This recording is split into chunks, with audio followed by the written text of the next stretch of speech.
here we are. So have you joined one of these group calls before, Jeff? I joined the US Sangha the other day, but my video didn't work at the time. Oh, that's a shame. Yeah. I think Parker, that's your name, right? Parker, you just came on? Yeah, Parker. Parker's Yeah, here. hi, Jeff. I was having trouble with video last time. Nice to see you. Nice to see you too. Good to meet you. Yeah, good to meet you. Be well. Yeah, you too. How are you, Parker? I'm doing well. How are you, Dan? Good, really well. Good to see you again. Yeah, likewise. Good to see you again, representing the shirt off crew. You're flying solo this evening. I told Dhammarato we could stay in bed.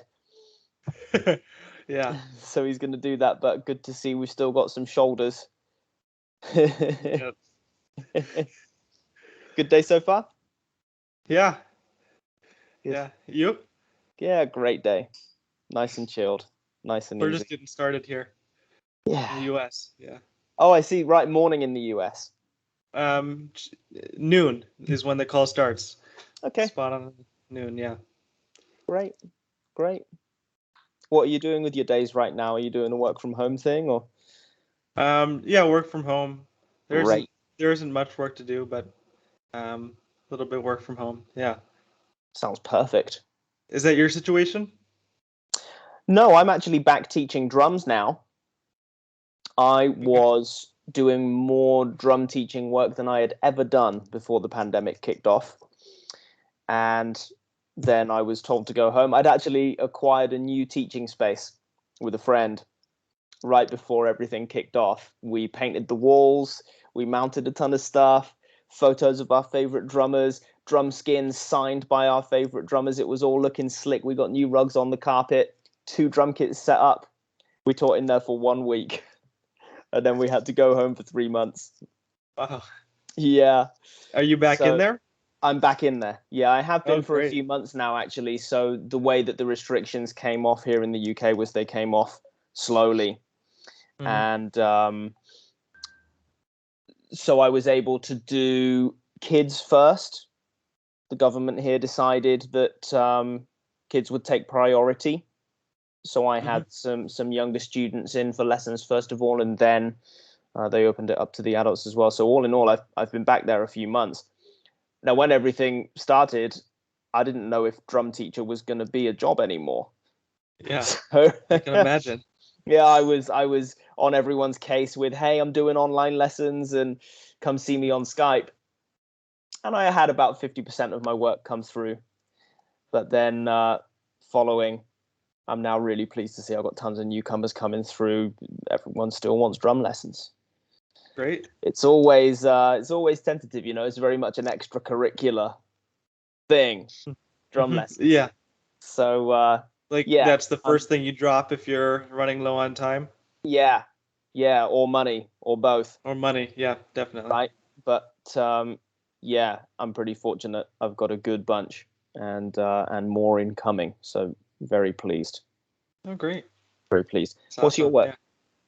Yeah. I do video editing. Okay, so lots of screen time.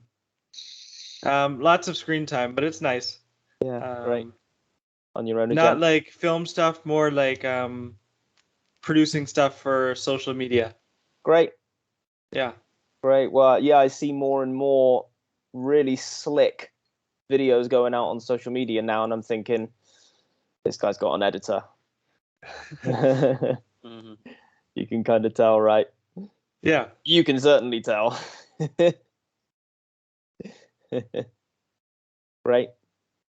How's everyone else's week been? Excellent. Fine. Mine's been really good. I started tuning into Dhammarato a few months ago because I was really struggling with my practice, and then I've kind of altered my practice a little bit. You know, increasing the gladdening of the mind and getting into a happy state before practicing. Yeah. And it's phenomenally changed my practice. Like, I owe that man and the Buddha a Christmas card for the rest of my life. Yeah, how wonderful. How's that for a bit of kind of multi-faith? There you go. We'll give the Buddha a Christmas card, yeah.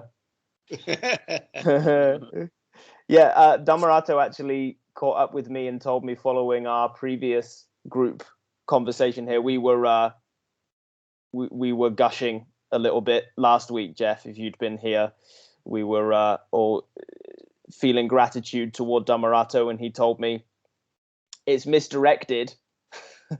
He said the gratitude really ought to go toward Achan Po. Achan Po is the current abbot at Watsuanmok. I don't know how much you guys know. Like something Dhammarato would say. Dhammarato. Yes. Pass it on, pay it forward, kind of thing. He was telling me again how it was Ajahn Po who said that Dhammarato needs to share what they were talking about in the monastery here on Skype. Yeah. He kind of enabled that. He was the guy who gave Dhammarato the green light. So I'm still gonna visit Ajahn Po. Sorry, Christopher. Does he still visit Ajahn Po? I think he does see him every now and then. Yeah, I think the office where Dhammarato has to take care of his visa is on Koh Samui, and Ajahn Po spends a lot of time on Koh Samui, so I'm told. And so I think they will catch up. I don't know, twice, three times a year, maybe. I'm not clear on like Dhammarato is no longer a monastic, correct? But does he still at a monastery? I'm not clear on that. No. Okay, so he's a lay person who just has his own property on the island. Yeah. Ah, very good. Okay, yeah, really good. Yeah, he's there in Jungle Paradise. Yeah. Oh, Thailand's a beautiful place. Oh, you've been? People are beautiful. Yeah, I've been a few times. Yeah. Yeah, it's the Thai people are I guess from my perspective, it's become more Western. Mm-hmm. And a lot of the people they've turned Buddhism into a religion in Thailand. Yeah. But their hearts still have that teaching there, there's so many gentle, beautiful people in Thailand.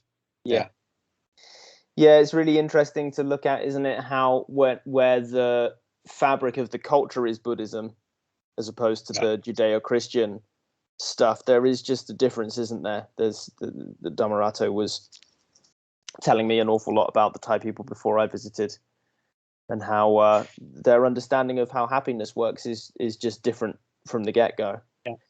They don't have the critical nature of the Western mind, which causes, in my opinion, us so much problems in meditation.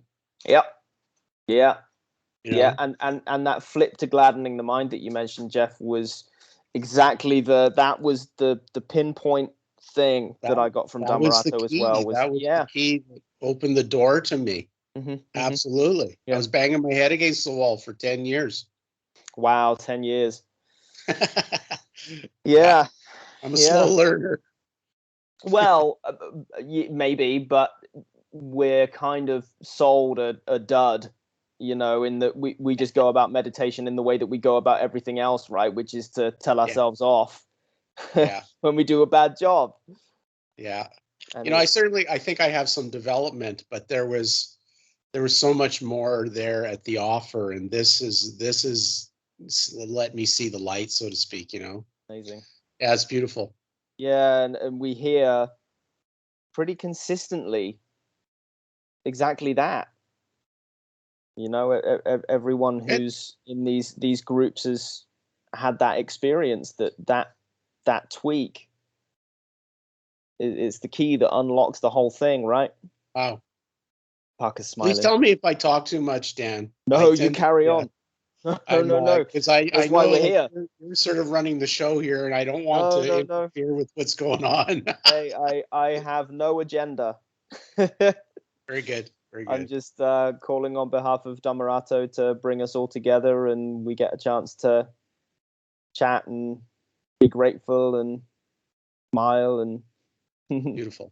Yeah, we spoke a lot last week, didn't we, guys, about the importance of Sangha and how great it is for us to have the opportunity to connect.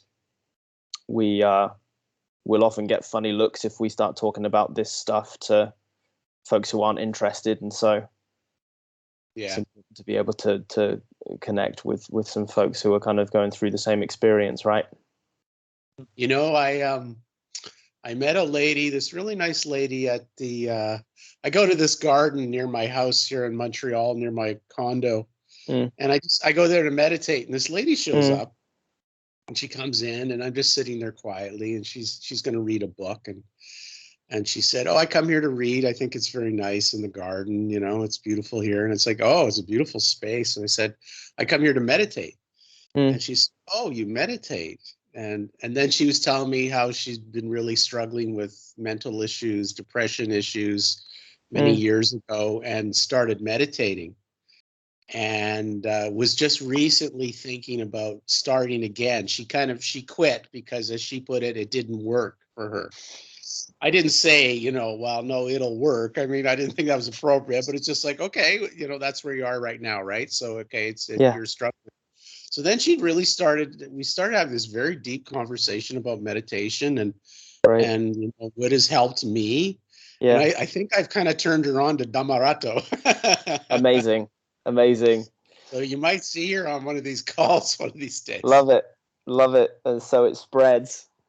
It spreads. Yes, it does. Yeah. It spreads like a beautiful virus. Yes. That we all want to be infected by. Yes. I don't want to be the bad guy, but I'm scared to like put anything up there on my thing because I don't want like 200 people starting to dial them and then I can never get through. Oh yeah, good point. You better keep this a secret. This is now officially I've done things like that, recommendations, and next thing you know, I remember I recommended a book one time, and a friend of mine tried to order the book, and he had to call like a used bookseller, and the used bookseller said, "Well, what is going on? Because I've got 45 calls this week for that book." so I just remember that one experience. I don't want to have that happen again.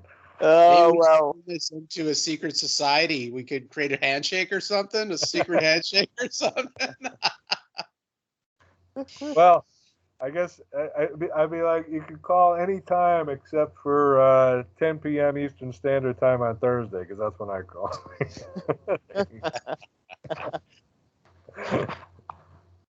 Well, I suspect before too long, Christopher, you'll feel that you don't need the calls anymore, and then you can start making the recommendations.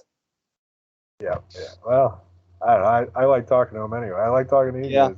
Yeah. It's just great to hang out, right? Yeah.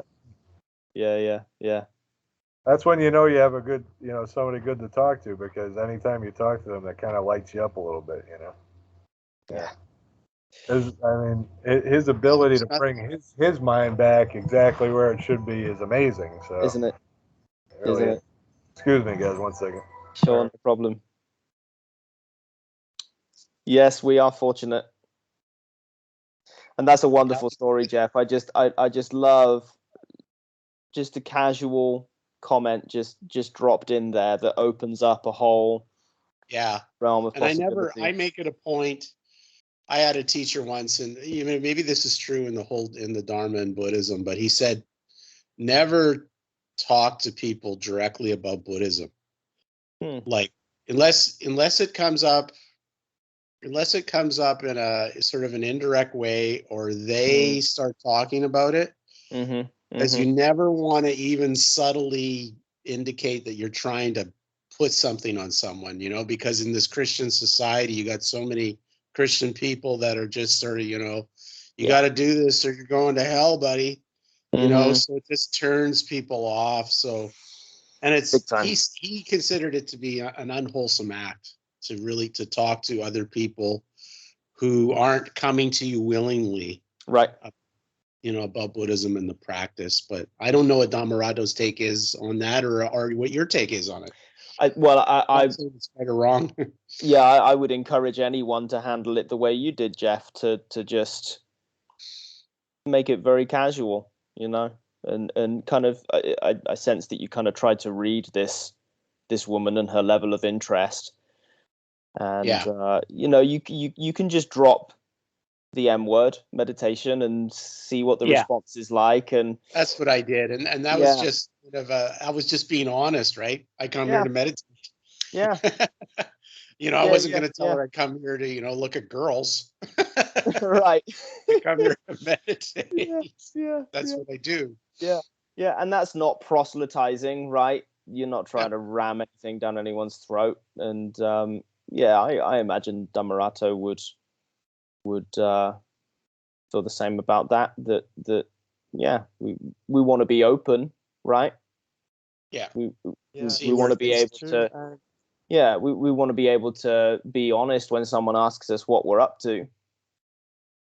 She was funny. She was kind of cute. I'm not I'm very much with Dhammarato in that, the idea of, anything magical or even the Dewas and so on is, I don't know. Yeah. It's possible, but I'm really, why bother with it? Yeah. Why bother, right? So she was saying to me, I think something's brought us together, so there's something some magical thing that has brought us together today, because I've been thinking about it. And she said she'd been looking at Eckhart Tolle on video, right? And I said to her, well, that's like Eckhart Tolle, he's interesting. I think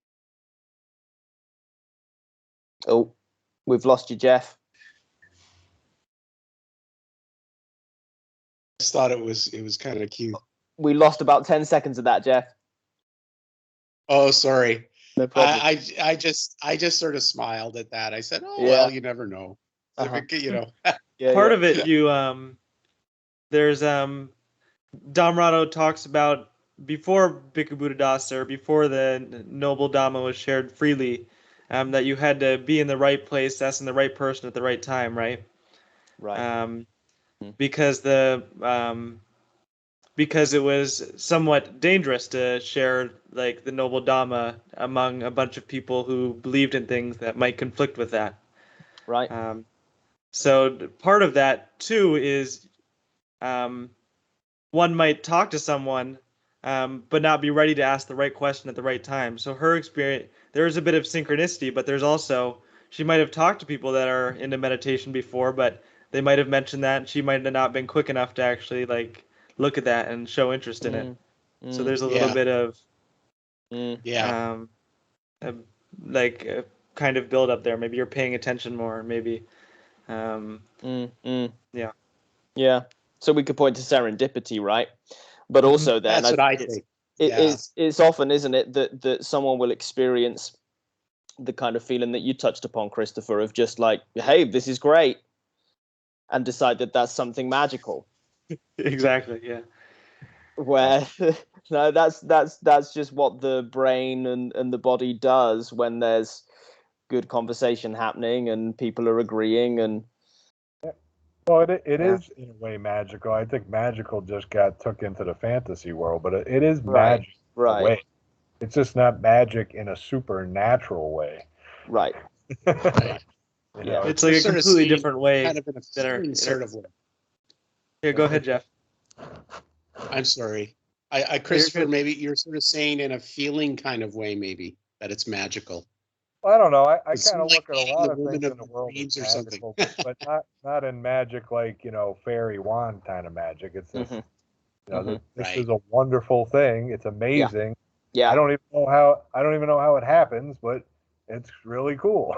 Yeah, and that was a big turning point for me with regard to the whole magic thing, was to turn around and start looking at how complex and fascinating really mundane stuff actually is.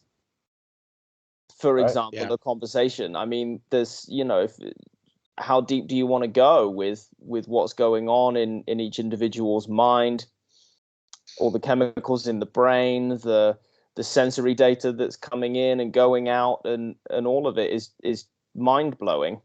Right. But we see that's not good enough. I want some magic. Right.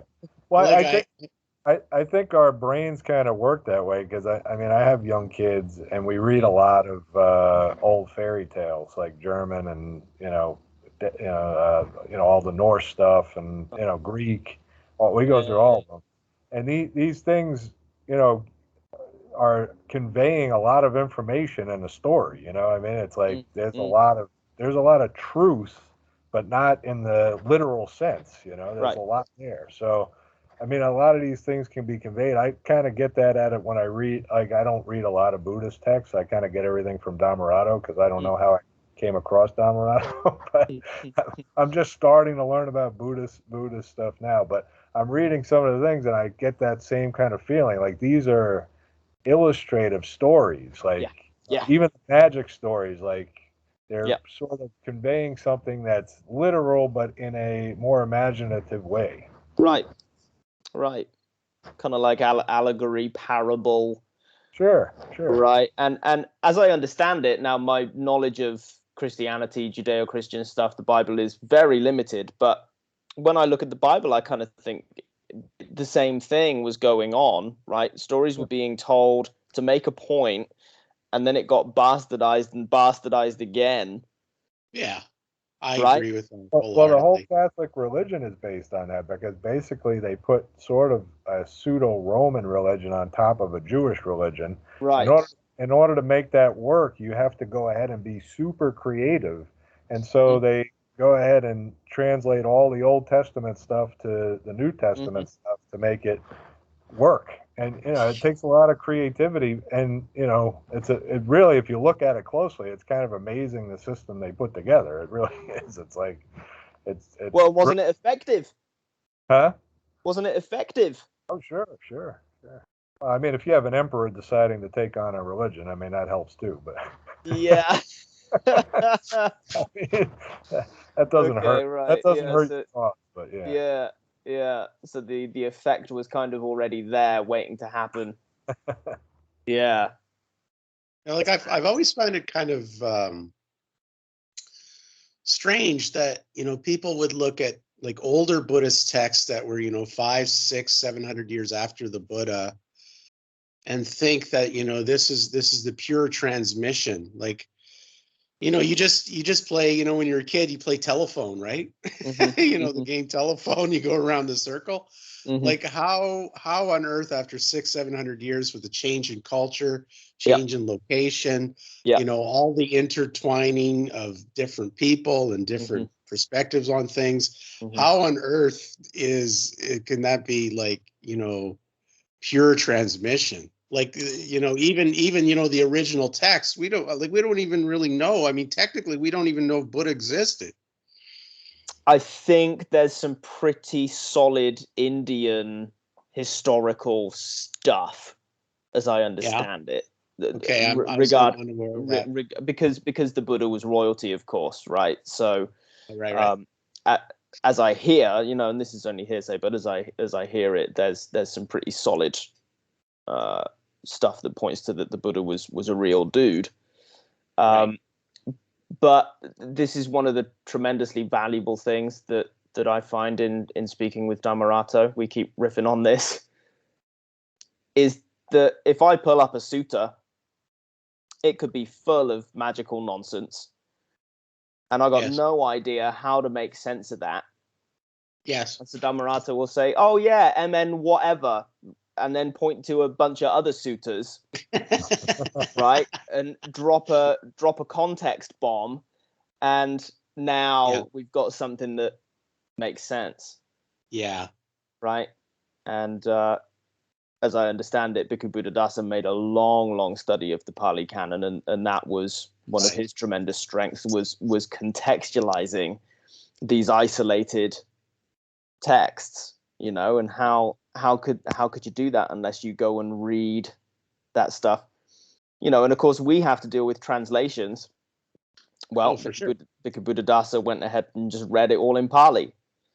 So I had a Buddhist teacher for a while. He was a monk from Thailand that was an expert in the Pali. He could read the Pali. It's very unfortunately, I don't know, me and perhaps for him, he was a dry Vipassana fellow. Right. So, which got me into a lot of problems. Oh dear. Destabilized me. Yeah. Oh wow. Okay. Yeah. Okay. Much of my anxiety came from that. I just freaked out. I think I was starting to see some of the aspects of no self, and I wasn't stable enough to handle it. Right. Yeah, I'm always fascinated by that traditional package deal of samatha and vipassana. Yeah. Right. That you'd use anapanasati to stabilize, and then you can start to take a good look. And Samatha and Vipassana are the same thing. Those people of the dry Vipassana think it's wrong practice, and that's it. It doesn't lead to anywhere. I don't think that it leads to anywhere. I would say at the very least, for me, it did not work. For some people, maybe it works. So whether it's right or wrong practice, I don't know. But for me, it was I don't think it works because what's the Vipassana drive? is like it's movement. It adds to the anxiety because it's mind movement. Like you want to notice things, but it doesn't lead to the tranquility of letting go, of gladdening the mind. It's a result. The gladdening of the mind is a result of the right Vipassana. When you do the right mindfulness and you let go, your mind becomes more tranquil, and you can do more more detailed or more advanced mindfulness on the smaller detail. So it's a practice that leads more inwards, more to smaller things. But the dry Vipassana, like you cannot handle it. You cannot go more inward. You just stay on the surface. Just right. That's been my experience. I would agree with what you're saying. Yeah, and it can be dangerous. Right, it can lead to things like anxiety because we don't have that stability, and we start to see through certain things breaking down, and experience changing. That which we thought was solid suddenly seems less solid, and of course we're going to freak out if we're still in ordinary mind. Like I felt like there was no ground to stand on. Right. Like that, I really began to understand what that term meant, no ground to stand on. Which of course there isn't in the end, but having that foundation of prepared for that truth. Right. Well, the ground to stand is right here. It's the knowing. We take refuge in the Buddha. The Buddha is not only the physical Buddha that lived, but like the Buddha inside. That's the refuge. The knowing. It doesn't get entangled with good and bad. It doesn't get hurt. You just know. It's pure. You can get. I mean, if you're not grounded or if you don't feel grounded, you just come back to the present moment and I know, I notice things, but I don't go with them. I don't follow them. I know, and it's safe. It's solid ground that you can come back to, and anywhere. Then, whenever you feel lost, you can come back to the knowing. It's present. It's still. It's peaceful, and it's safe. It's the refuge. So it's right practice, and it's really safe, and it's good. So. Yeah, one definition of dukkha that is given is or suffering is when the reality in your mind does not align with the actual reality, when there's a disconnect there. So in a sense, when you're doing the vipassana, the dry insight meditation, you're observing the thoughts about the reality in your mind, the one that's not the conceptualizations, the unwholesome reality. But the beauty of the Bhikkhu Buddhadasa's teaching and what Dhammarado is teaching is when you see that the reality, the conceptualizations in your mind don't match up with actual reality, you take the right effort and change it to the actual reality. So it would make sense then if you don't take that step, you would get lost. You would feel like there isn't ground to stand on because you're still just observing that conceptualized reality. And I think the path that the Vipassana meditation takes is once you get into that dark night of the soul, once you realize how unwholesome this conceptualized reality is, then you might start on the right practice. It's kind of like the been there, done that. Like I really know that that my mind wasn't thinking wholesomely. But you don't need to take that long path. You can do it right now and come to reality and be in the present moment. Yeah. Mm-hmm. Mm-hmm. You know, Dan, I still have sort of reverberations of the anxiety, Okay. and my confidence level kind of, you know, like everything else, it's impermanent, right? Things are ebb and flow. Mm-hmm. But do you have any suggestions, some wisdom on sort of how to deal with that when the little voice in the head starts saying, well, you know, this is going to come back. This might come back. This anxiety there. You know, maybe it's, you know, maybe it isn't, you know, the practice that's working. There's something else going on. Sounds to me like you know exactly how to deal with that, Jeff. And we just had a wonderful reminder from our brother Mohammed here. I think you know. I think you know. Just go back to reality. Right here, right now. Keep Gladden going that back. mind up. Take that deep breath. Yeah. Maybe a little Yeah. smile. Ah, I see you, anxiety. Yeah. There you are again, trying to play your tricks. Dhammarato Yeah. talks about the right view being that the mind can be cleaned out, no matter how obstructed it gets. It Yeah. sounds like you're not dealing with too much obstruction there, just a little voice, just a remnant of a bygone era, an echo, right? Maybe I just got to fine tune the effort a little bit, eh? Because I have a nasty habit of being a very lazy young lad.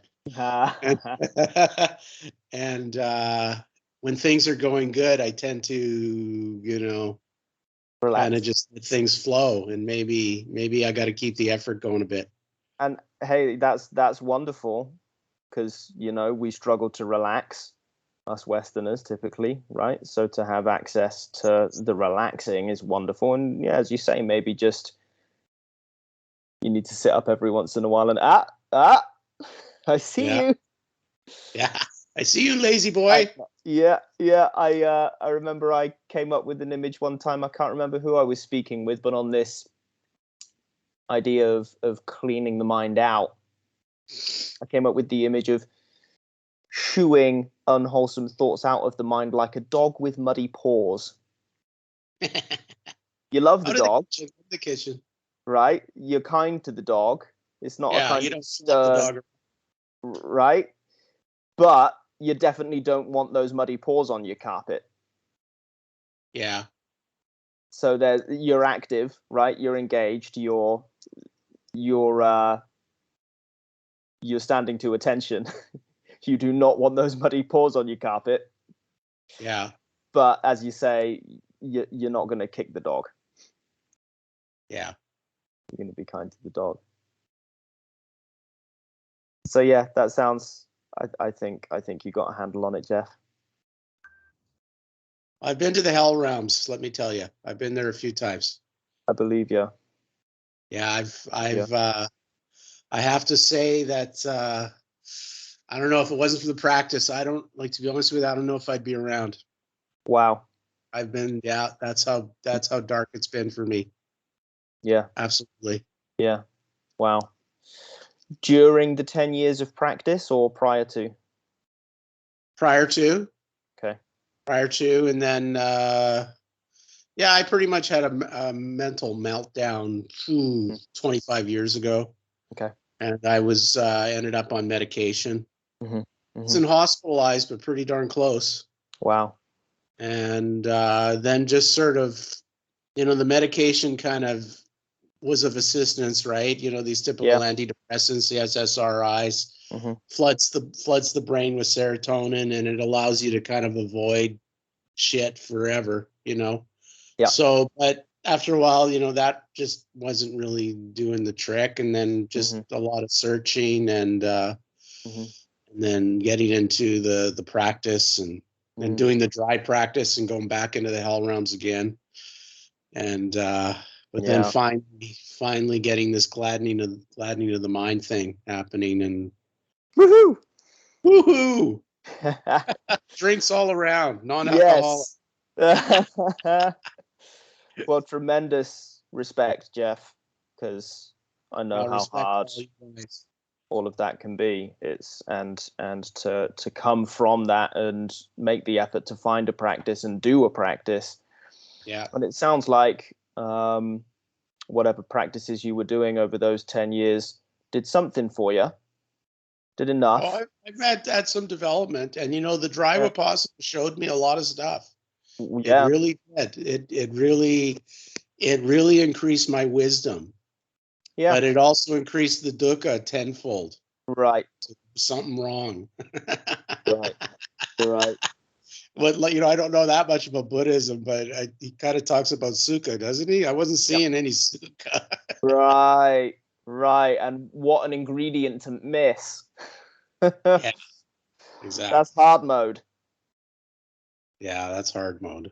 Yeah. And part of when you're doing the dry and sit meditation or the meditation without gladden of mind is you're waking up to anxiety that was already there, but now you're just more aware of it. Right. Oh, and then absolutely. It's always there. you met yeah. your friend outside, and some people don't have a great taste of meditation because they just wake up more to their anxiety and they don't have a solution to that. Yeah. Right. And My anxiety for yeah, sure go is ahead. like you've hit the nail on the head, because my anxiety comes from childhood experience for sure. I had a mother who was really anxious, clinically depressed, not treated, and would be violent, and I saw violence in the household. Shit. I wasn't physically hit, but I saw others being hit. So Right. I grew up, as a 2-year-old. I was like, holy shit, my mom doesn't have my back, and that's been a monkey on my back for 57 years. Yeah. Yeah. Yeah. That childhood stuff will do it. Yeah. Everyone's got their own trauma. Yeah. Nowadays, I think so. I think most people have been traumatized, at least to some degree.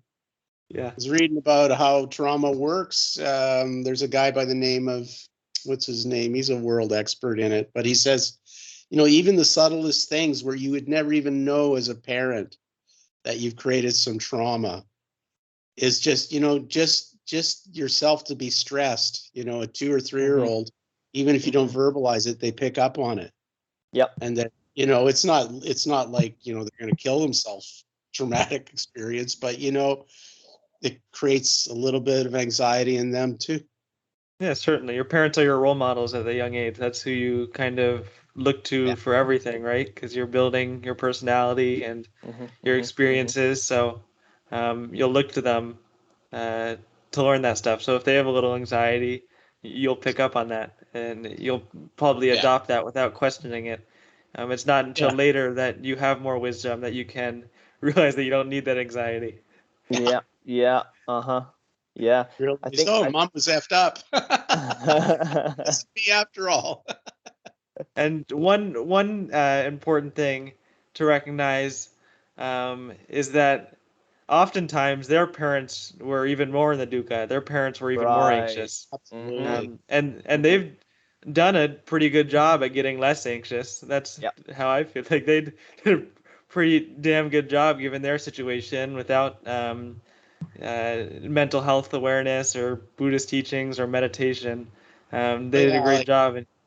I have nothing but compassion and a tender heart for my mom. I mean, she's dead now, but nothing but compassion and a tender heart, because I mean, she was at wit's end herself, and there were 6 of us, all like 7 years apart. Like, come on. I wouldn't, if that doesn't drive you crazy, what would? What would? Exactly. You won't catch me with 6 kids. No, sir. That's hard mode too, right? Oh yeah. Jeez Louise. And yeah, it's beautiful to hear you talk about that compassion, Jeff. And the further we go back, of course, the closer we get to the 2 world wars, where shit was just crazy. Oh yeah. Dukkha everywhere, and no one had time to talk about much of anything. Yeah. Let alone confide in someone about their mental health. I mean, mental health wasn't even a term back then. No. It was like, just keep calm and carry on, you Brits. Yeah. Calm and carry on. Go run into oncoming gunfire. That's I don't feel so good. Well, go get shot. Yeah, that'll make you feel better. That's how it was for millions, right? And so then, like a lot of their kids, if they had them, grew up without parents, or if they were lucky enough to come back, they were scarred and had no way to deal with it. The best that they could get was church. My dad was sent to a foster home when he was 12 because his father left and mom couldn't feed all the kids. Yeah. So my father and one of his brothers was sent to a foster home. Mm-hmm. Mm-hmm. Yeah. Talk about scarring. It's like mom has abandoned me. And yet, he was a pretty loving guy. Like he was amazing. He kept our family together. Wow. It's incredible to look, isn't it, at how adversity can breed wonderful, wonderful people. And some real assholes too. Yep. The assholes can turn into wonderful people too, though. Right. Yeah. There's always a chance. There's always a chance. Always a way. Yeah, let's get them in on these calls. All assholes welcome. Maybe put that at the top. Yeah. Ask Dhammarato first. He might not be. He might be okay with that. Actually, I could see him being okay with that. Yeah, the topic of trolls and such came up once with Dhammarato and them joining the calls, and there's the point was made that through text, people are much more inclined to troll because maybe there's less blowback. Less blowback, less you're actually interacting with the person, less of that. So you can type something and not have any blowback, like you're saying. Yeah. But when you're actually in a call with person, even the troll, you would get a taste of joy because they're just in their own dukkha. And that dukkha, that situation ends up with them posting weird things on the internet. Yeah. Yeah, text is anonymous and always ready to be misunderstood. Exactly. It's you think about, have you ever been trolled in a face-to-face interaction? It just doesn't happen. No. There's this whole phenomenon of internet trolling that's always going down in text. It is quite bizarre, quite amazing. Maybe. That's really the benefit of the one-to-one calls, the Sangha calls that we're having, is even when you're watching a YouTube video, you can have the YouTube video in front of you without actually engaging with it. And whenever they bring up something, you'll go into your memories about that thing and you might have some bad memories and then you might go and comment that. But when you're actually engaging with someone, you don't really have time for that. Right. And the person, if they're wise enough, they'll be able to see when you're doing that and take you out of that. Yeah. Let's get the smiles back, etc. Yeah. Yeah, we were talking last week, weren't we, about the power of a community. There's a certain kind of gravity to that dhamma, that good old dhamma. It has a pull. Yeah. I was talking about not Sangha per se, but I was talking about being with like-minded people with this lady I met at the garden, because she has a lot of negativity. There's a lot of negativity in her, and she has trouble seeing the good in people, right?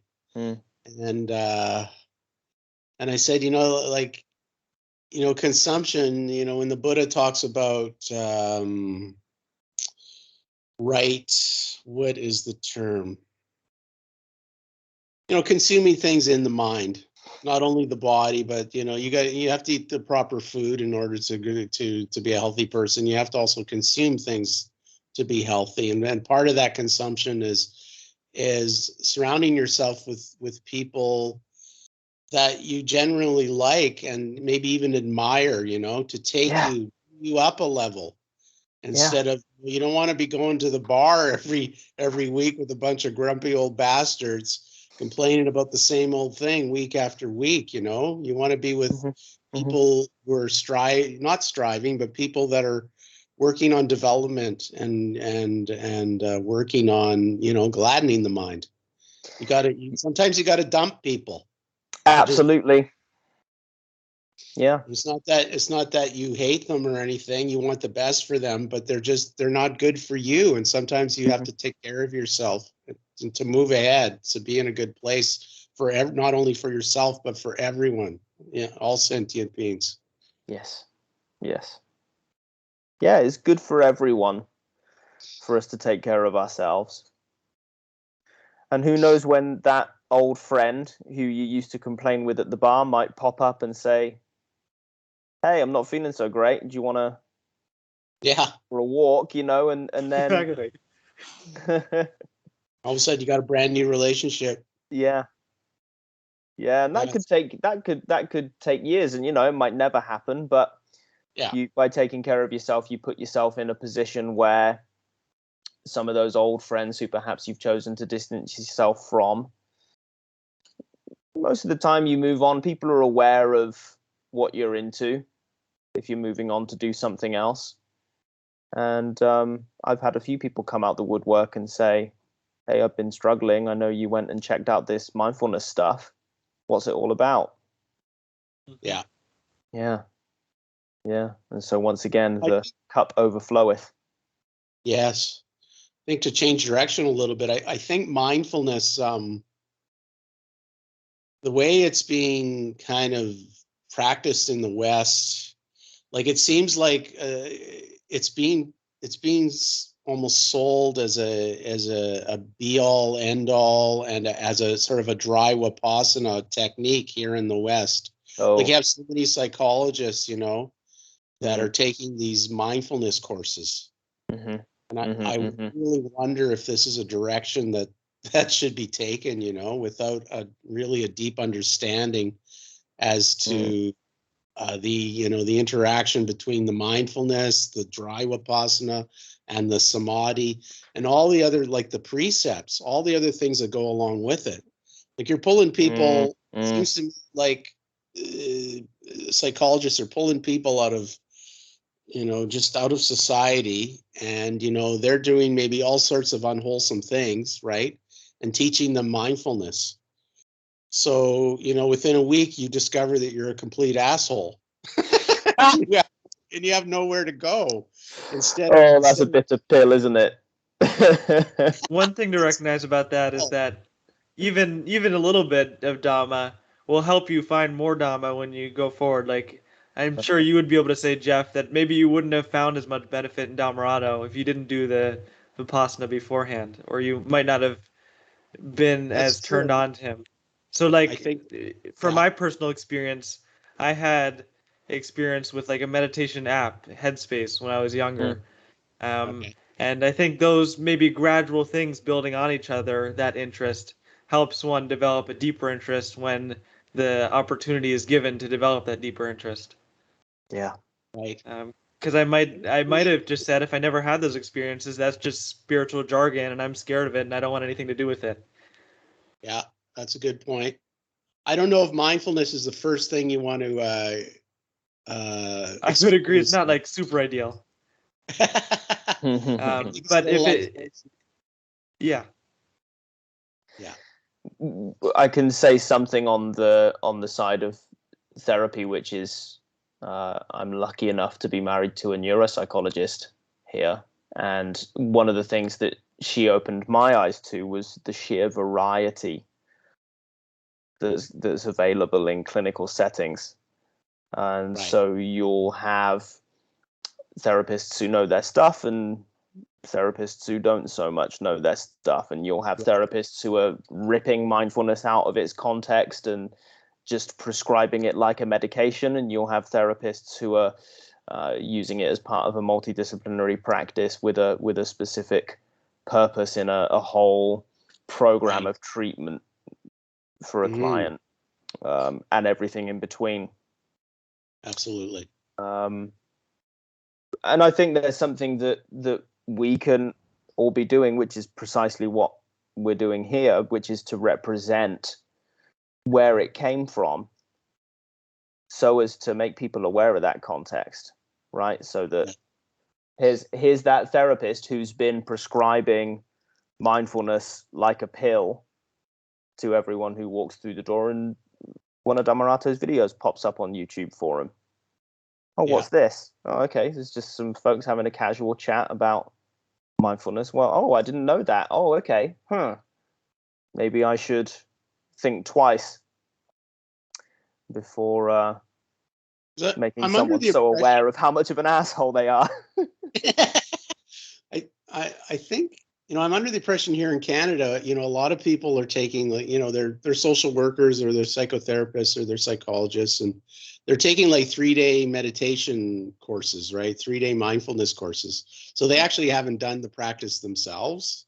And then some of them think they know what mindfulness is after they take the course, right? Because they got their certificate. Oh, wow. Okay. Like, hopefully that is a minority, but I get an impression that there's a fair number of people out there, and I'm thinking, wow. It happens.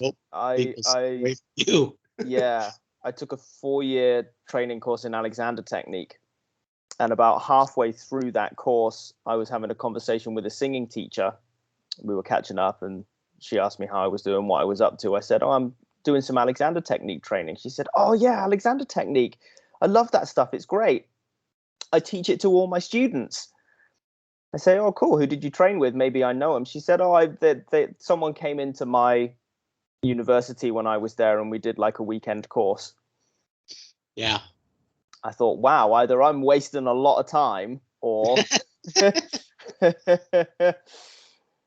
And so it's there's all sorts out there, isn't there? There's a lot of that in therapy. I noticed that they steal the therapists take stuff from, like, CBT is like all Stoicism repackaged, right. And then, like you said, Young was a bit of a Buddhist, I think, or he had an interest in Buddhism. Yeah. They grab from these old traditions or the old philosophers. I mean, some of them I've seen kind of take it from, like the whole magic realm, not like, like the whole idea of manipulating things in your mind, talk, you're even what Dhammarato talks about, where the parents talking to the child, that comes from all religious type of stuff. You're basically making images of things in your manipulate. It's not real people, but they are real people in your head. Your mom's might not be alive, but she is in your head somewhere, So yeah, all these things are kind of latched on. But mostly, I think it happens because the things work, in some way, right? And people, kind of go off and don't realize that there's more to it. Yeah, and then we come back around to the money grubbing issue, right? Which is that as long as there's a buck to be made, then someone's going to be happy to steal certainly old work because there's no patent on it. Yeah. It's too easy, right, to go digging around in some old books and come up with your new proprietary method. Yeah.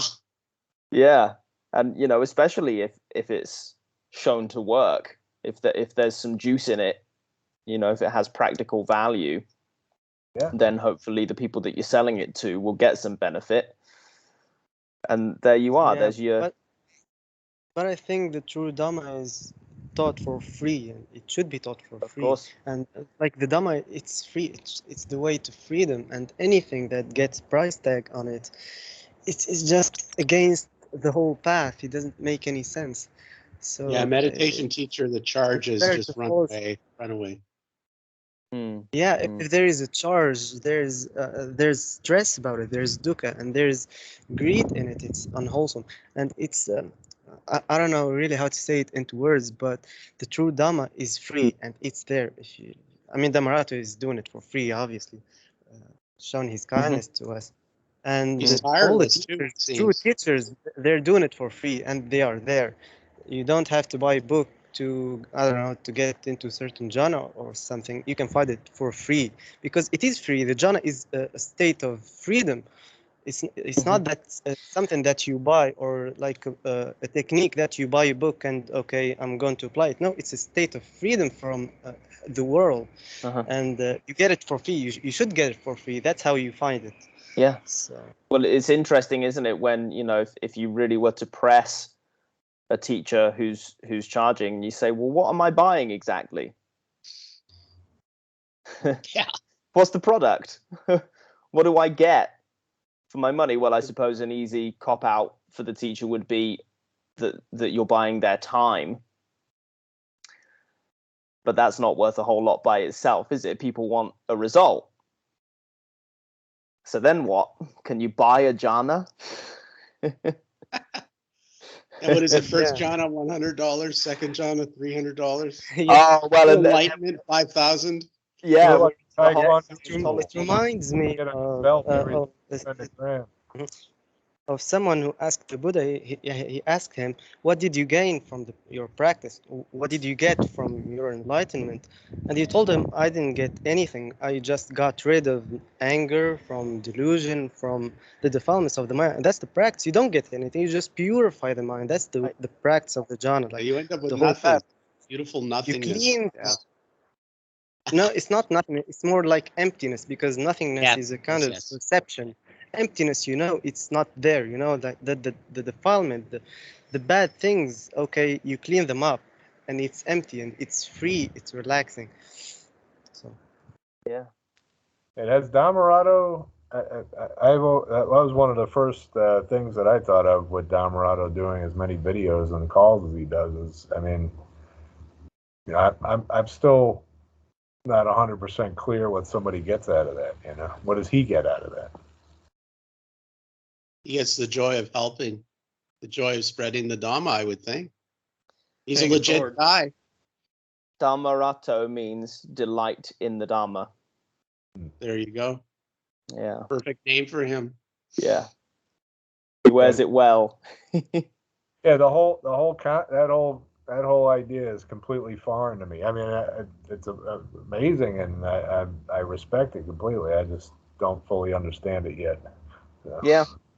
Well, it's very different, right, to what we're all trained into. Sure. Well, the West is very transactional. Yeah.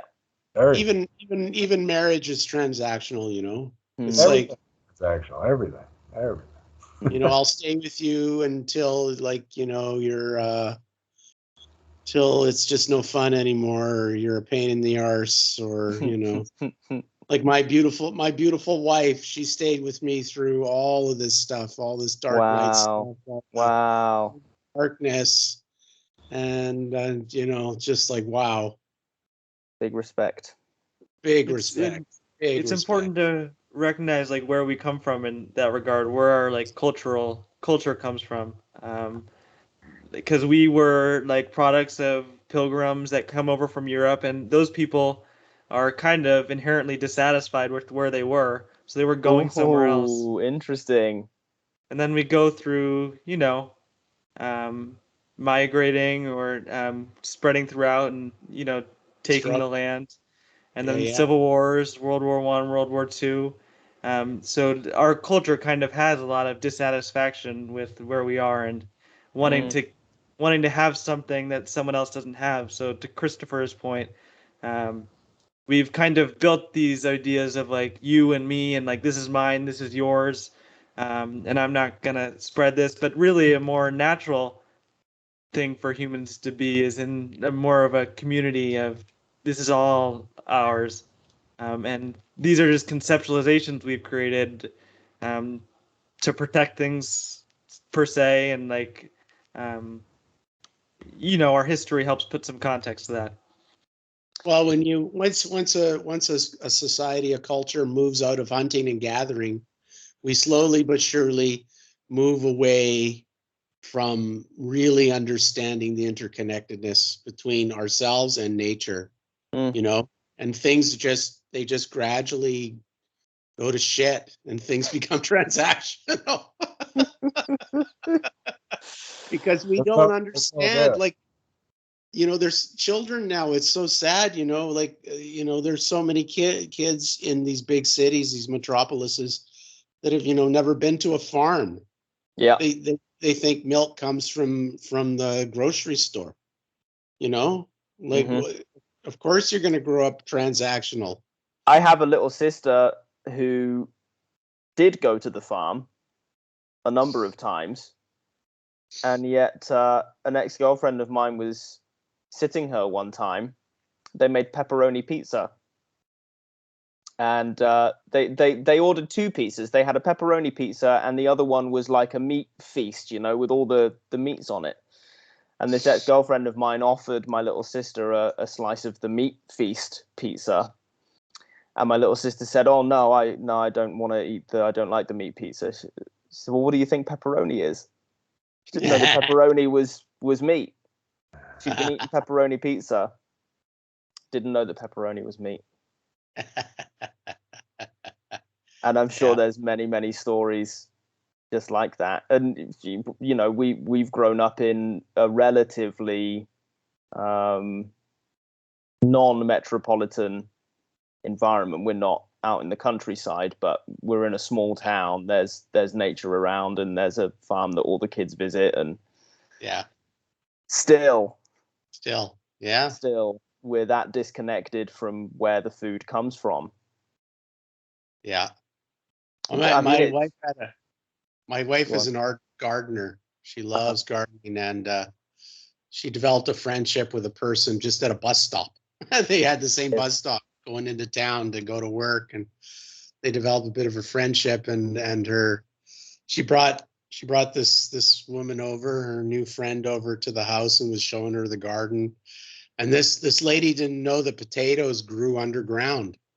She just didn't have a concept of like where they grew, how they grew. Like, I guess she thought it was a potato tree or something, right? Or a potato bush. It just didn't know. I did a long stint of veganism because this kind of coincided with my practice. When I realized how far removed I was from where my food was coming from, I started to feel like, well, if I don't want to kill the beast, why should I get to eat it? I wouldn't kill an animal. Yeah. I wouldn't do that. Yeah. So I just stopped eating meat for a long, long time. Good on you. I'm not there yet. Okay. Well, I've kind of come full circle. I'll now eat pretty much what's put in front of me. Yes. As the Buddha did. Right. I think it was very useful for me to examine my relationship to food. Sure. Absolutely. Can I ask you, how did it affect your your mental state being vegan and that kind of stuff? I'm kind of interested in it, and I was vegetarian for a while but couldn't maintain it. So I really want to know, how did it affect your mind, your state of being? Happier, more satisfied? It would be impossible for me to tease out the veganism from the practice, unfortunately, Mohammed. I wouldn't be able to tell you what came from where. A better mental condition was forthcoming throughout that entire period to greater and greater degree. And it was the veganism went very much hand in hand with the practice. I can tell you that my physical health was great, but also I can tell you it hasn't diminished. My health hasn't diminished for now reintroducing occasional meat. And something that I found out was that it's very difficult for us to get what we get from fish, specifically oily fish. So that was the first thing that I reintroduced into my diet. And one of the vitamins in there in abundance is B12, which reportedly is good for concentration. Now, I certainly couldn't point to any profound difference in my mental state from any kind of diet that I've had. I recommend experimentation. Go ahead and try it. Give it a fortnight minimum. See what happens. Yeah, I did it for a month or a couple months, and I felt like relieved that, okay, I'm not doing anything bad. to animals in any shape or form. Like Mhm. I'm not contributing to any suffering. It kind of made me happy, really. Great. Like I Great. felt happier about it. Cool. Yeah. Can I make a Successful point about experiment. that? So with the precept of not violence or not killing, I think it's important to recognize that part of it is it takes a lot of dukkha, it takes a lot of suffering within one's own mind to take one as far as to kill something living, right? And I think we can recognize the precept of that as like advice in that situation, not to go that far to like put yourself through all that, because that's what a lot of the precepts are, just really good advice. So I think it's important to recognize that and the difference between that and maybe eating meat that's been through a long chain of command, and that you don't need to put yourself in any suffering to maybe just take that off a shelf, or if it's right in front of you, just to eat it. It would almost be more suffering to maybe deny that gratitude, right? So Well, that's an something we can important watch. part. Yeah. Right, that's something that can be watched, as we take the meat off the shelf, or as we take or deny a meal that someone else has prepared that has meat in it. We can be mindful and watching what's going on in us. Yes. Is there any dukkha showing up? Right. I think the point you made about your sister and pepperoni was great, because it only really makes us feel bad once we know it's meat. There's have any of you watched the TV show Better Call Saul? Oh No. yeah. There was a That's situation so. where there's someone who has a fear of electricity, where like if you turn the light on, he gets very repulsed to it. But part of the story is, so there's a build up to a case. So this person is afraid of any electricity. He has a heat lamp at his home. He doesn't have the lights on. But there's a court case, and there's a big build up to the situation, and the trial is dependent on whether or not this fear is actually like a real clinical thing. And so the reveal is that like right as the trial is being made, a big point by the person arguing against him, the person slipped a phone into his pocket before the trial, and it had batteries in it and everything. So he makes the point, and the person who has the fear isn't aware of the phone actually in his pocket until the person points it out. So he takes it out, and once it's in his conscious awareness, then the fear starts, and then the whatever starts. And he did that in a very elegant way in front of everyone to see. Yep. Cool. Skillful means. Absolutely. Did it to which wasn't cool. What was that, Christopher? Did it to his brother though, which wasn't cool. Oh, okay. Yeah, I enjoyed the Breaking Bad series. I never went on to Better Call Saul, but I know that Check it out. It's pretty hilarious. Yeah, okay. It's hilarious. I like Saul a laugh. is quite the character. Okay. I think a part of art we can recognize, and a part of like anything that's created by other people, is everyone's living in the same reality. They might have their own conceptualizations of that reality, or own pictures in their own mind. They might not be living completely in the present. But at the end of the day, they're interacting with the same reality, so there will be dhamma in there. There's things to be taken away in art. And another value, I watched a video of Dhammaraj that I uploaded a few days back of art, is that there isn't judgment involved. There's less inclination to judge things and more just to accept things as they are, accept the picture how it is. Try to work with nature. I think there's an assumption there that we are all living in the same reality.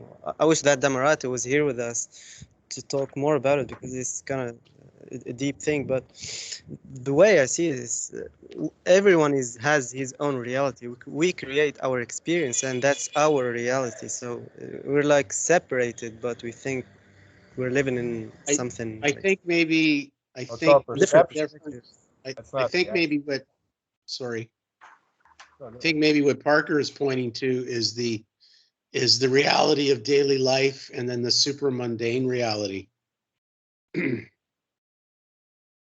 I think it can be agreed upon, though, that we have our own conceptualizations, but like when we're having wisdom at the point of context, when we're in the present moment, Right. it's generally agreed upon that we can't know for sure that it is the same reality we're interacting with, but a lot of with observation, we can see that we're interacting.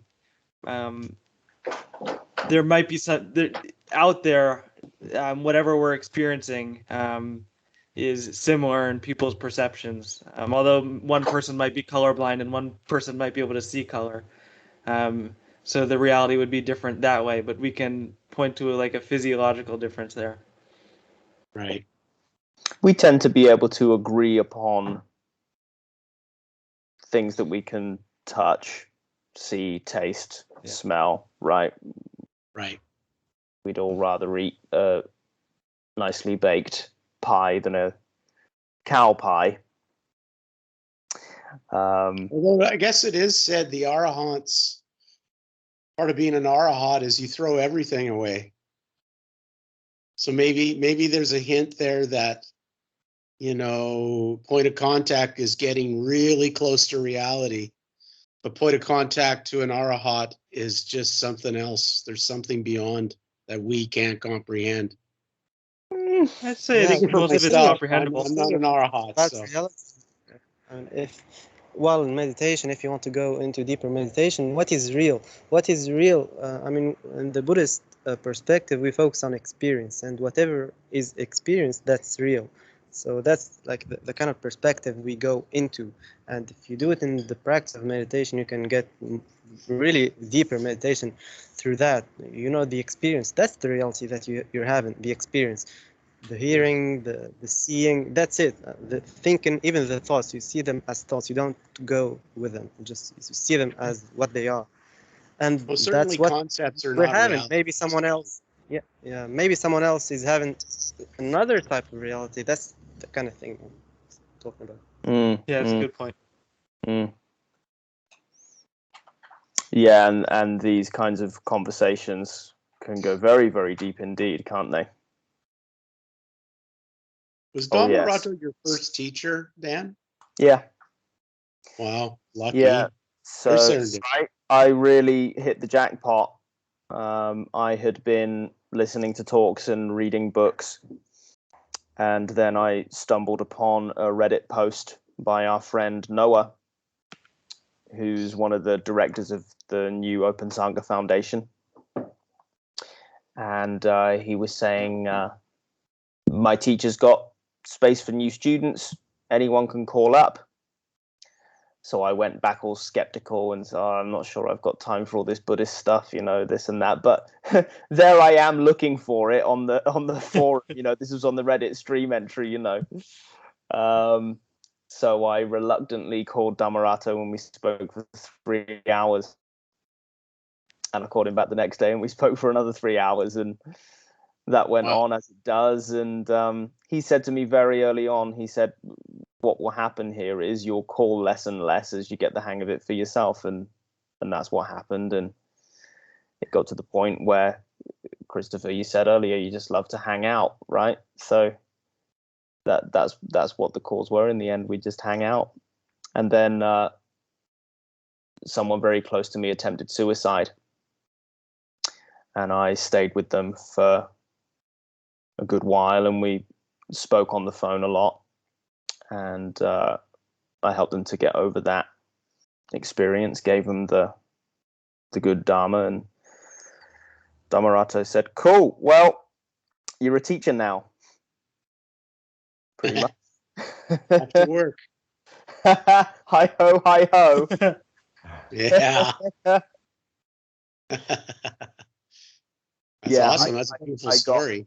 I got very lucky with getting in contact with Dhammarato so early on. Yeah.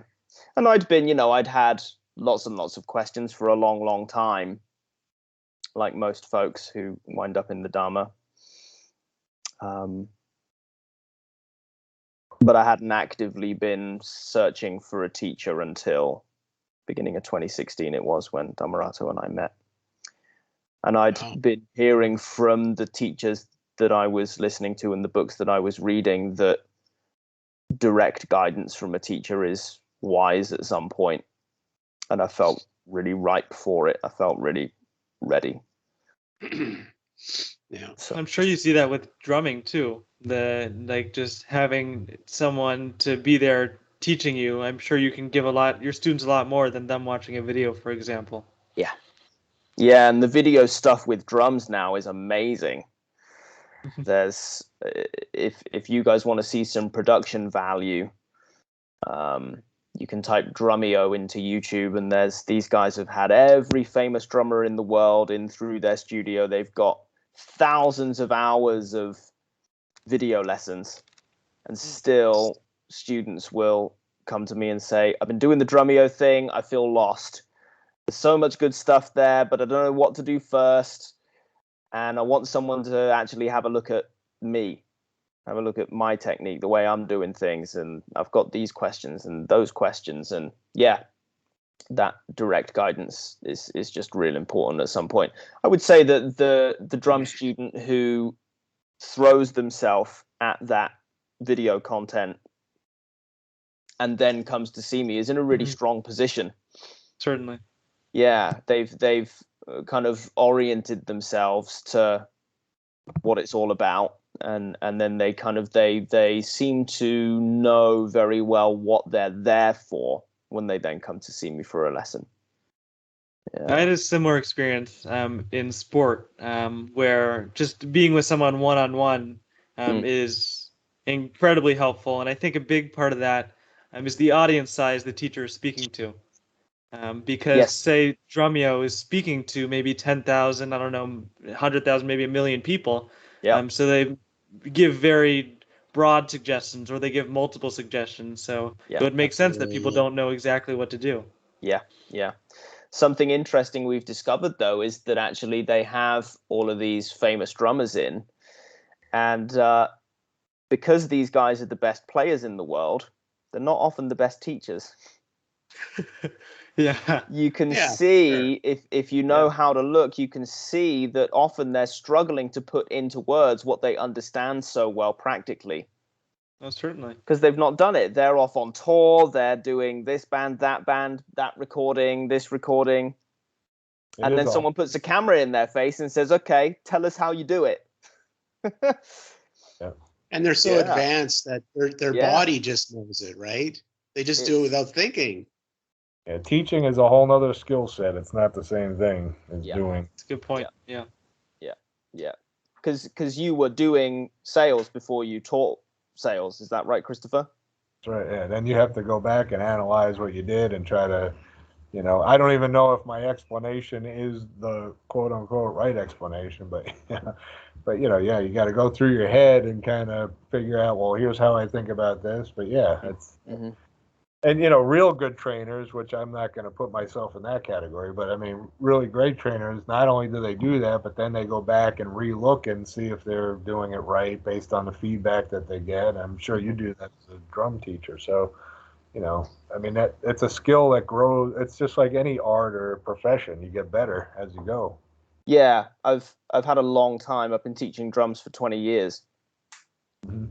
And I've not really done anything formal like you describe. I've not videoed many lessons. I've had a little bit of footage here and there, but I've just said all of it so much now to so many different people that I think I've had to find ways that work. Because if I try to explain it to someone in a way that doesn't work, they just stare at me blankly. Yeah, you get immediate feedback, so yeah. and then you switch it up, and then the next time you're like, okay, well that works. Yeah. Yeah, it doesn't have to be any formal thing. I mean, just the fact of doing it something over and over like you're doing, that's gonna lead to good results. You get lots of feedback, and then you alter things slowly until you get what you want. Yeah. I've had lessons in which I've explained the same thing 4 or 5 different ways because the student just hasn't been able to get it, but it's been the absolutely appropriate thing to try to get the understanding for. Yeah. And so we've just had it out, and it's been wonderful actually. I've really enjoyed those challenges of trying to find that many different ways to explain an idea, which at one time for me was that very much kind of autopilot. I just do it. Going back, and because my learning of the instrument was very much intuitive. I had a teacher in school, but he was an old school guy. It was kind of book on the stand and exercise 1, exercise 2, exercise 3. I didn't want to know. I wanted to rock out. So I was pretty much self-taught. Then I had to go back, as you say, Christopher, and figure out, how did I learn this stuff? It took a while. I would probably be shocked if I were to discover any footage of early teaching experiences. And what's interesting about it is the way that it works in the UK. I'm pretty much charging the same amount now as I was then. I don't know how I got away with it. As long as you're better than the person you're teaching, that's all that matters. Well, so they say. So they Yeah. say. But the beginner who comes to me now is getting a better deal. Sure. Yeah. Well, of course, there's a difference. A better teacher is always going to be better because they're going to set things up better and make things better to progress over the long run. But yes. But yeah, you can get away with. and you can. Yeah, and the beginner who it is their first teacher, they have nothing to compare to. So of course it's going to be great no matter how experienced, right? That was paying my rent, Parker. The years ago, these people now are thinking about Dan, and they're like, "Man, did I ever get ripped off? Yeah. Don't go to that guy." Yeah, it could well have happened. It was because I didn't know how to teach. I knew how to play drums. Yeah. By the time I was teaching, but I didn't know how to teach. Beautiful thing about teaching, I find, is that, I mean, I'm not a teacher, I'm an accountant, but I've sort of taught the Dhamma a bit just through these casual interactions. And it's so cool because it deepens your understanding of it, because you really have to think about it.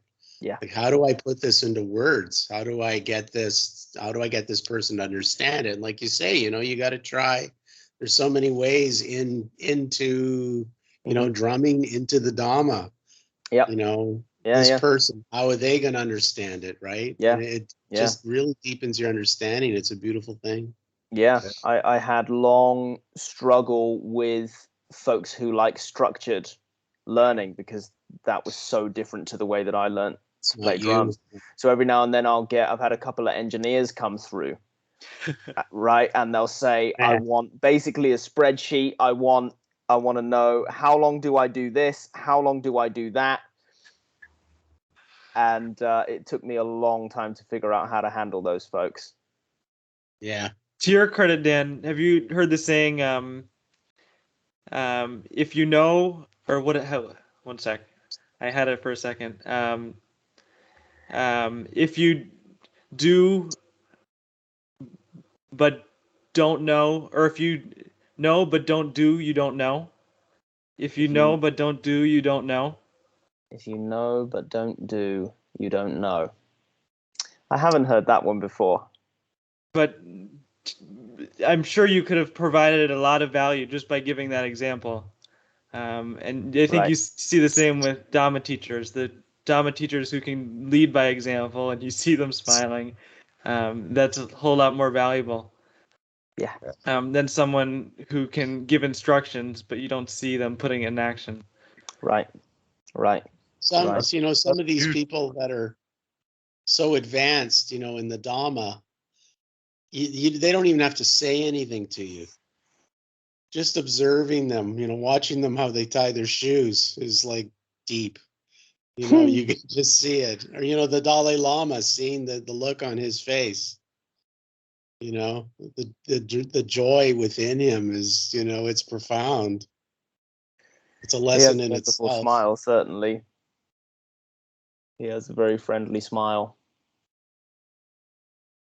And It's yeah, just great to see one who doesn't take everything so seriously. Like he's not Yes. walking up on stage scared. He'll have a fun time walking up on stage. And And that this- guy knows how to party. and this guy is a political leader, Yeah. right? So they say. So they say. So they say. How's that for a demonstration of Dharma, though? You're there, you're giving a speech at the UN, or you're, taking care of you're taking care of Tibet, and they are just smiling away, Yeah. right? Yeah. Leading I by. have a feeling I have he to doesn't look. buy into the magical aspects. Great seeing you, Christopher. Oh, Great seeing you again. Hey, nice meeting you. bye, Okay. Christopher. Bye. Good to Have a see good you. one. See you soon. Bye. Bye. You were saying, Jeff?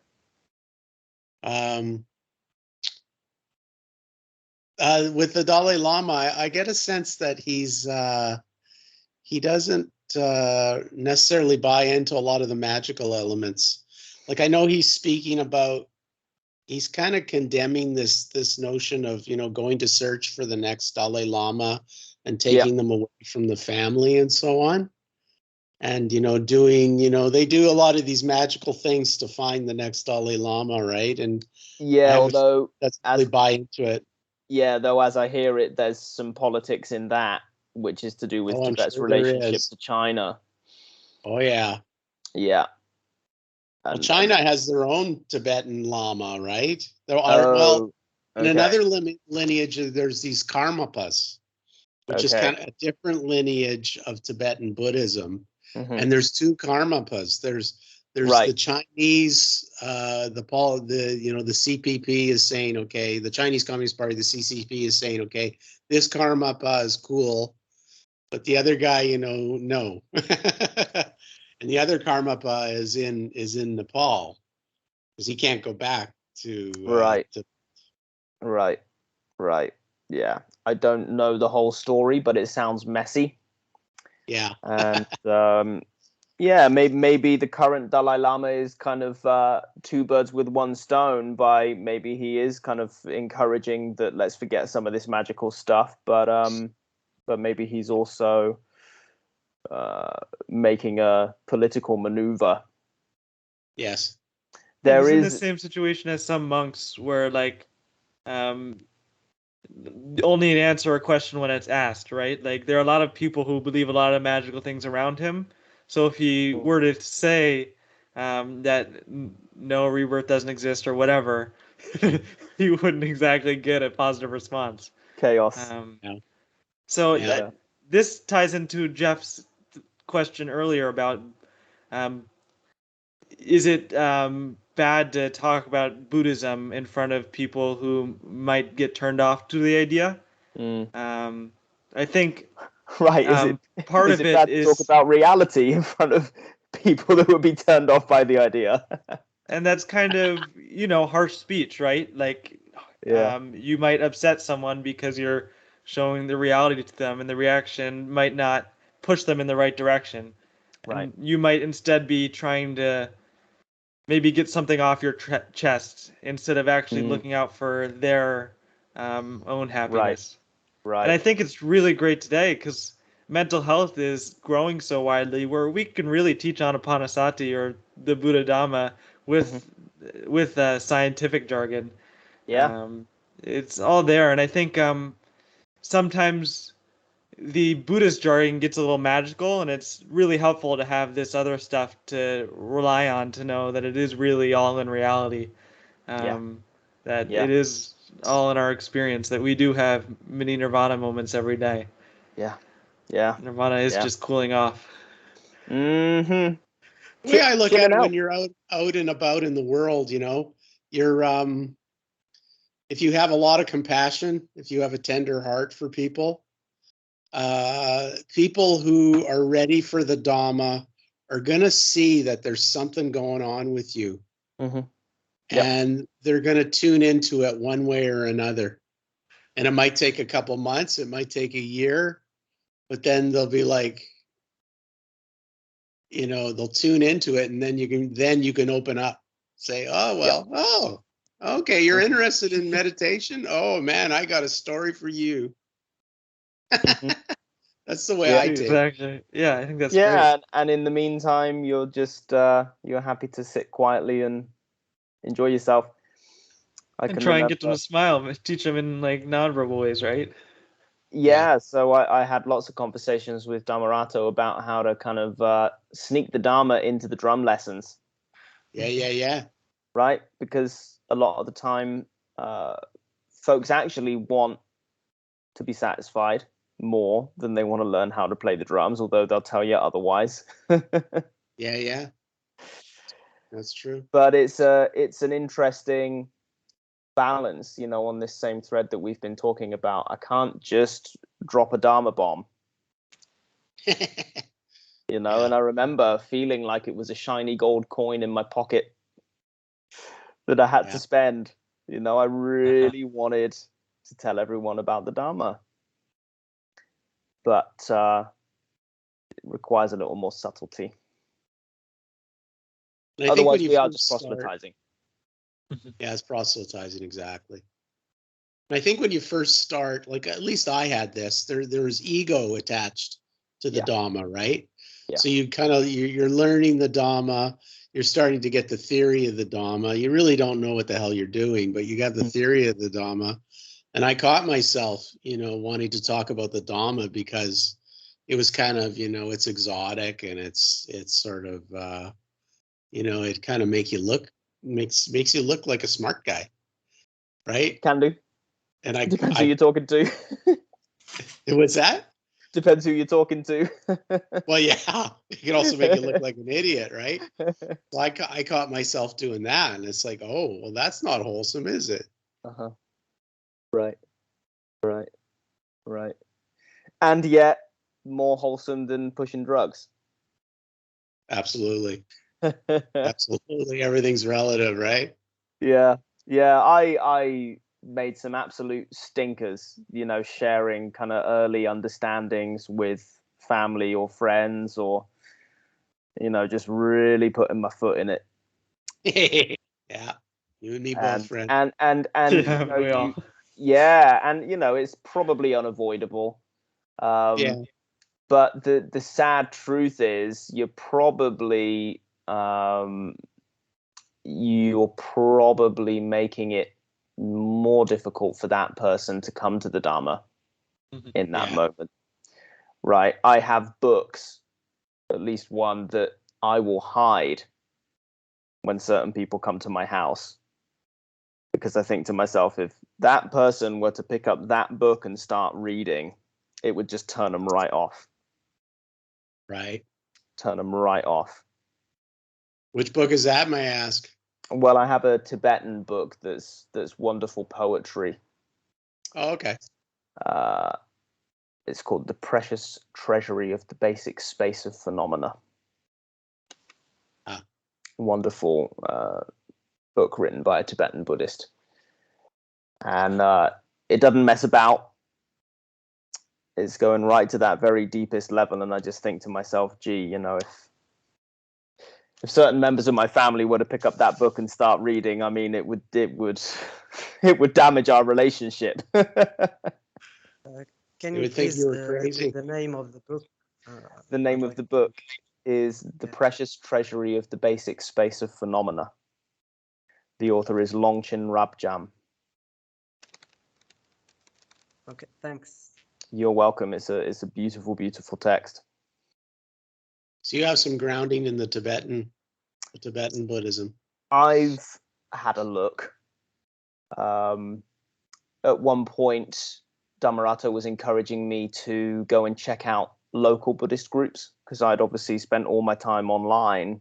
He said, hey, see if you can make some friends locally. And there was a group meeting in Bristol who were doing the Tibetan thing, and they were lovely folks. And so I kind of checked that out for a while, checked it out enough to figure out that we're talking about the same stuff. You know, there's these Pretty much.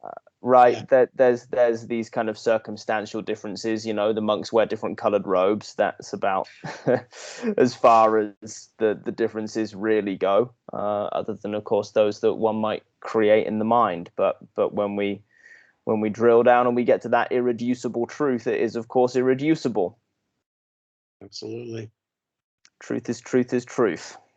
And I mean, you know, it's fascinating that you can find it in so many different cultures, written about in so many different ways. The noble dharma does show up in a lot of places. Sadly, it seems to be weighted toward the east.